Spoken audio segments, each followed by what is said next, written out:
In this video, we are going to learn how to publish websites in Framer. So let's start.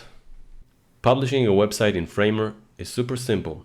You just need to click on the Publish button and then click on the link that Framer has generated. If you want to get a free customized Framer subdomain, all you need to do is go to the settings and from there to the domains page and just type your desired name in the field and then click on the check button. If you want your own domain, like a .com or a .net, you'll need to upgrade your Framer subscription. And if you already own a domain and want to connect it, that also requires an upgrade. One more thing before we wrap up.